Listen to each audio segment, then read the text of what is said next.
జై జై శ్రీమన్నారాయణ జై వాసవి జై జై వాసవి ఓం అస్మద్ గురుభ్యో నమః శ్రీమతే రామానుజాయ నమః. రామాయణంలో మనం బాలకాండ సమర్పించడం అయిపోయింది. ఈ రోజు నుంచి అయోధ్యకాండ ప్రారంభమవుతుంది. భరతుడు శత్రుఘ్నుడు మేనమామ గారికి వెళ్ళారు.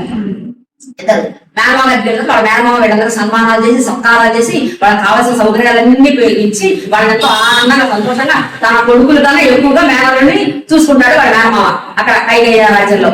భరత శత్రుఘ్నులు కూడా సంతోషంగా ఉంటారు. అన్ని ఉన్నాయి. కానీ వీళ్ళకి కొత్తగా ఎప్పుడు చూసినా మనసులో వాళ్ళ నాన్నగారే గుర్తొస్తున్నారు. వృద్ధుడైన వాళ్ళ నాన్నగారు ప్రతి రోజు ప్రతి నిమిషం ప్రతి గంటకి గడికి వాళ్ళ నాన్నగారు గుర్తొస్తున్నారు. ఇక్కడ ఎన్నో సుఖాలు ఉన్నాయి, సంతోషాలు ఉన్నాయి, ఆనందం ఉన్నారు, హ్యాపీగా ఉన్నారు. అయినా కానీ వాళ్ళ నాన్నగారి మీదనే ఉంటుంది మనసంతా వీళ్ళకి. అక్కడ అయోధ్యలో వాళ్ళ నాన్నగారికి కూడా వీళ్ళిద్దరు పిల్లలు అమ్మగారింటికి వెళ్ళారు, మేనమ్మ దగ్గరికి వెళ్ళారు. ఆయన కొత్తగా వీళ్ళని తెలుసుకుంటూనే ఉంటాడు. అసలు దశరథ మహారాజుకి నలుగురు కొడుకులు కూడా 4 కళ్ళు లాగా సమానం. ఒకరి తక్కువ ఒకరు ఎక్కువ లేదు. కానీ రాముడు అంటే మాత్రం ప్రాణం. రాముడు అంటే చాలా ప్రాణం. ఎందుకంటే ఆయన విష్ణువే అలా పుట్టాడు అని చెప్పి ఆయన అనుకుంటాడు. ఆజాను బాబుడు, ఆయన నేతలు బాగుంటాయి. తల్లిదండ్రులు అంటే ఎంతో ఇష్టం. ఎంతో మంచి బుద్ధి కావాలి రాముడు. అందుకని రాముడికి పోలికలన్నీ కూడా దశరథ మహారాజు అంట. దశరథ మహారాజు అర్థం చూసుకుంటే ఎలా ఉందో అలా ఉంటాడంట రాముడు. అందుకే రాముడు అంటే ఇక పంచుకోవడం అనమాట. అందరి మీద ప్రేమే ఉంటది. కానీ రాముడు అంటే ఇక కొంచెం ప్రేమ. దశరథుడికి కాదు, ఆ ఊళ్ళో ఉన్న ప్రజలకి, ఆ దేశంలో ఉన్న ప్రజలకి అందరికీ కూడా రాముడు అంటే ఎంతో ప్రేమ, ఎంతో ఇష్టం. ఎందుకంటే రాముడు అందరితో అంత మంచిగా ఉంటాడు. ఎవరికి కష్టం వచ్చినా తనకే కష్టం వచ్చినా భావిస్తాడు.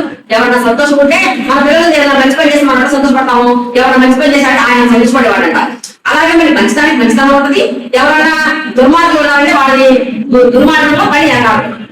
అలాగనమాట. అన్ని వేదాలు అయితే మొత్తం ఆయన చేతి పేడ మీదనే ఉంటాయట. గుర్రపు స్వారీ చేయడంలో ఫస్ట్ అంట, ఏనుగు స్వారీ చేయడంలో ఫస్ట్ అంట. ఇక ప్రజలందరినీ కూడా కన్న పిల్లల్లాగా ఎవరికి ఏ కష్టం వచ్చినప్పుడు తనకే కష్టం వచ్చినట్టు ఆ కష్టాలు తీర్చడం, వాళ్ళకి సహాయం చేయడం. ఆయన ఎప్పుడు మంచి వాళ్ళతో సహాయం చేయాలి, సాహసం చేస్తూ ఉంటాడు. ఆయన పక్కన ఎప్పుడు మంచి వాళ్ళే ఉంటారు. ఇక అన్ని విధాలు కూడా అందరితోటి కూడా చాలా మంచిగా ఉంటాడు. ప్రజలందరూ కూడా రాముడు మా కొడుకే అన్నట్టున్నారు. అంత మంచి బుద్ధి గలవాడు రాముడు అనమాట. అయితే దశరథుడు ఏమంటున్నాడు, నేను వృద్ధుడు అయిపోయాను, నాకు చాలా వయసు వచ్చేసింది. మరి నేను రాముడిని పట్టాభిషేకం చేసి ఆయన రాజ్యం వెళుతూ ఉంటే ఎలా ఉంటుందో నేను చూడాలి. కల్లా చూసిన తర్వాత అప్పుడు ఆ ప్రాణం పైన కూడా బాగలేదు, నేను ఇప్పటికీ వృద్ధుడైపోయాను కాబట్టి చెయ్యాలి అని చెప్పి ఆయన అనుకున్నాడు. అలా అనుకున్న దగ్గర నుంచి దుశ్శకురాలు కనబడుతున్నాయి. అన్ని దుశ్శకున్నారు. ఏంటి దుశ్శకురాలు కనబడుతున్నాయి అని చెప్పని అనుకుంటాడు. తనకేమన్నా ఉద్యోగం అనుకుంటాడు. అందుకని దుశ్శకురాలు కనబడుతున్నాయి. ముందు అర్జెంటుగా మన రాముడిని రాజ్యాభిషేకం చెయ్యాలి అని చెప్పి అనుకుని ప్రజలని, సామంత రాజుల్ని సామాన్య ప్రజలను కూడా అందరినీ పిలిపించాడు. అందరూ అభిప్రాయాలు కనుక్కోవాలన్నమాట. రాజు చేయాలంటే రాముడు రాజు అవడం మీకు ఇష్టమైన అని చెప్పి అందరి అభిప్రాయం కనుక్కొని అలా చేయాలన్నమాట. అందుకని అందరినీ కబురు చేసి పిలిపించాడు. ఒక కైకేయ రాజుని జనమహారాజుని పిలవలేదు. ఎందుకంటే ఈ 2 దేశాలు చాలా దూరంలో ఉన్నాయి. వాళ్ళు రావాలంటే చాలా టైం పడుతుంది. ఎందుకంటే తొందర చేయాలని ఉంది. అందుకని వాళ్ళ కబురు చేసి మీద అందరూ కబురు చేశాడు. వాళ్ళిద్దరికి కూడా ఈ ప్రజలందరూ ఒప్పుకున్న తర్వాత ముహూర్తం పెట్టాలి 10 రోజుని. అప్పుడు కబురు చేద్దాం వాళ్ళకి. ప్రజలందరూ ఒప్పుకున్నారు. ఇట్లా ముహూర్తం పెట్టాం, మీరు వెంటనే వాళ్ళకి కబురు చేద్దాము. ఈ లోపల వీళ్ళందరినీ పిలిచి చేద్దామని చెప్పి అందరినీ పిలిపించారు. సామాన్య ప్రజల్ని, రాజుల్ని, మంత్రుల్ని, పురోహితుల్ని, వాళ్ళ గురువుల్ని అందరినీ పిలిచారు. పిలిపించి ఎవరికి కావాల్సిన నివాసాలు వాళ్ళకి ఏర్పాటు చేశారు. ఏర్పాటు చేసి పెద్ద సభ ఏర్పాటు చేశారు. ఇక సభలో కూర్చొని అందరూ కూడా దశరథుడు ఏం చెప్తాడో ఎందుకు పిలిచాడో ఆనాడు వినాలి. అందరు కూర్చున్న తర్వాత ఒకసారి సభలో జనం అందరినీ చూశాడు. కాయించాడు దశరథుడు. చూసి ఏమన్నాడంటే, దేవ దుందుగులు మోగితే ఎంత ఇంపుగా ఉంటుందో అంత ఇంపుగా మాట్లాడుతున్నాడు దశరథ మహారాజు. ఏమని, మరి నేను మా రాముడిని రాజుని చేద్దామని అనుకున్నాను. నాకు వయసు అయిపోయింది, 60,000 సంవత్సరాల వయసు వచ్చేసింది. ఈ రాజభారాన్ని గురించి నా చేత కావట్లేదు.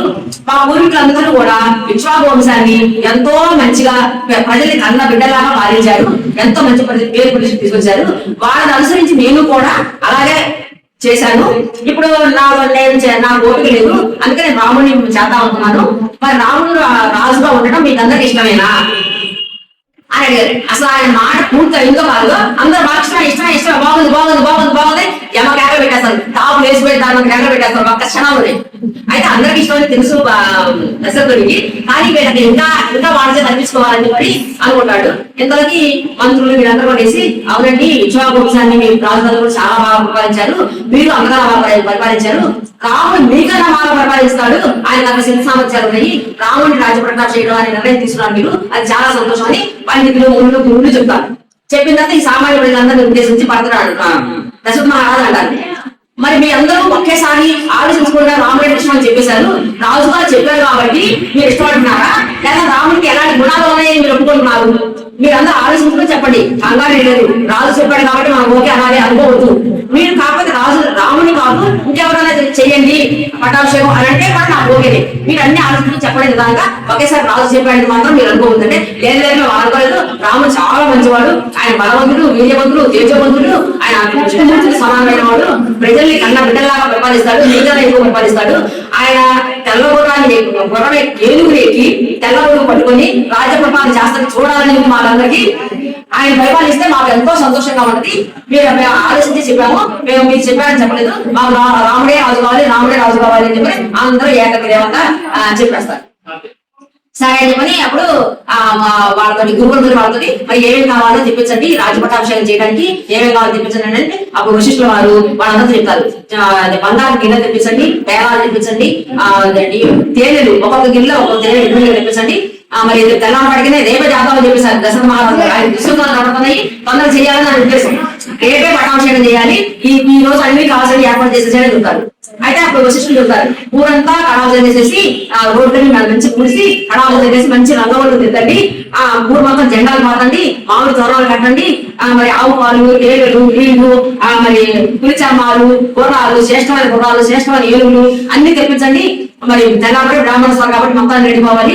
రోడ్లంతా కూడా గంధం సువాసన కోసం అనమాట, మంచి గంధాన్ని చల్లండి, మంచిగా అగరబత్తులు మంచి స్మెల్ వచ్చి అగరబత్తులు అన్ని కూడా దీపాలన్నీ కూడా వేయండి. ఇంకా ఇవన్నీ మరి బ్రాహ్మణులందరికీ కూడా భోజనాలు ఏర్పాటు చేయండి. ఆ భోజనాలకు మంచి మంచి పిండి వంటలు, మంచి మంచి కూరలు అన్ని ఉండేటి ఏర్పాటు చేయండి. సత్రాల్లోకి గుళ్ళల్లోకి కూడా అన్నాలు భోజనాలు పంపించండి, అక్కడ వాళ్ళు కూడా భోజనాలు ఏర్పాటు చేయండి. ఇవన్నీ కూడా తెల్లవారేసరికి మొత్తం ఏర్పాటు అవ్వాలి. ఇవన్నీ ఏర్పాటు చేసి చేయండి అని చెప్పి వశిష్ఠుల వారు చెప్తారు. చెప్పి దశరథ మహారాజు అన్నారు రాముడిని పిలిపించండి అని. అప్పుడు రాముడిని పిలిపిస్తారు. సుమంతుడు వాళ్ళ అధిసారి సుమంతుడిని రాముడి రథం తీసుకొస్తాడు. అక్కడి నుంచి వస్తావంటే చూశాడు దశరథ మహారాజు, అబ్బా నా కొడుకు ఎంత బాగున్నాడు, ఎంత ఉన్నాడు, ఆచారం బాగుంది, ఆ కళ్ళు ఎంత బాగున్నాయి, నేను అర్థం చూసుకుంటే ఎలా ఉంటాను అలాగే ఉన్నాడు నా రాముడు. ఏదైనా రాజ్యం వస్తే చాలా బాగున్నది. మా కౌశల్య నా పట్టపురాణి మొదటి భార్య నా రాముడిని కన్నది నా కోసం, ఎంత మంచి వాడిని కన్నది. ఇలాంటి కొడుకు ఎవ్వరికి ఉండడు నాకు తప్ప, అలాంటి కొడుకుని కన్నది మా కౌశల్య అని చెప్పి ఆయన చూసిపోతా ఉంటాడు. రాముడు వస్తా ఉంటాయి కదా రావాలని చూసి రాముడు వచ్చిన తర్వాత రాముడు చూడి, నాయన నీకు పట్టాభిషేకం చేస్తున్నాను, నీకు అన్ని తెలుసు, నేను చెప్పట్లేదు కానీ చెప్పాలి కాబట్టి చెప్తున్నాను. ఎప్పుడైనా సరే ధనాగారం ఫుల్గా ఉండేట్టు చూసుకో, ఒడ్లు అన్ని ఫుల్గా ఉండేట్టు చూసుకో, ఎత్తిగా ఉండకూడదు. అవి ఆయుధాలు ఉంటాయి, ఆయుధాలు పెట్టడానికి ఒక గదులు ఉంటాయి, ఆ గదులు కూడా ఎప్పుడు నిండుగా ఉండాలి, ఎత్తిగా ఉండకూడదు, ప్రజల్ని కన్నపిల్లగా పాలించాలి అని అన్ని చెప్తా ఉంటాడు. ఇక దశరథ మహారాజు గారు రాముడికి నీకు అన్ని తెలుసు కానీ తండ్రిగా చెప్పాలి కాబట్టి నేను చెప్తున్నాడు. ఇప్పుడు రాముడి స్నేహితులు అందరూ కలిసి అందరూ కూడా గౌరవం ఉరుకుడు వెళ్ళిపోయారు కౌశల్య దగ్గరికి. వెళ్ళిపోయి మా రాముడికి పట్టాభిషేకం చేస్తారంటే రేపు రాముడు రాజు చేస్తున్నారే కౌశల్య. వీళ్ళందరూ రాముడు ఎవరు లేరు ఇక్కడ, అందరూ ఎవరికి తెలియదు, ఈయనే నిర్ణయించుకొని ఇక్కడ సభలో ఉన్నారు ఈయన దశరథ మహారాజు గారు అని చెప్తాడు. చెప్పాలతో ఆ చెప్పిన వాళ్ళకి ఆ కౌశల్యంలో మణులు, మాణిక్యాలు, రత్నాలు అన్ని దానం ఇచ్చేసింది వాళ్ళ ఫ్రెండ్స్ కి. అక్కడ ఇక్కడ ఏం చెప్తారు, ఇవన్నీ ఏర్పాటు చేస్తారు. మరి మనం పెళ్లిళ్ళు అయితే బొమ్మలు పెడతాం కదా, బొమ్మలు అన్ని తిరుగుతుంది వేషాలు ఇస్తున్న బొమ్మలు, అలాంటి బొమ్మలు ఆ రోజులు ఏంటంటే వేషాలు ఉంటారు. ఆ వేషాలు వేసుకొని మొత్తం రాజ్యం ముందర మన రాజధాని ముందర తిరుగుతా ఉన్నామని చెప్పండి. ఎన్ని ఏర్పాట్లు ఏ లోటు రావద్దు, అన్ని ఏర్పాట్లు చేసేయండి అని చెప్పని అనుకుంటారు. ఇక్కడ జై శ్రీమన్నారాయణ.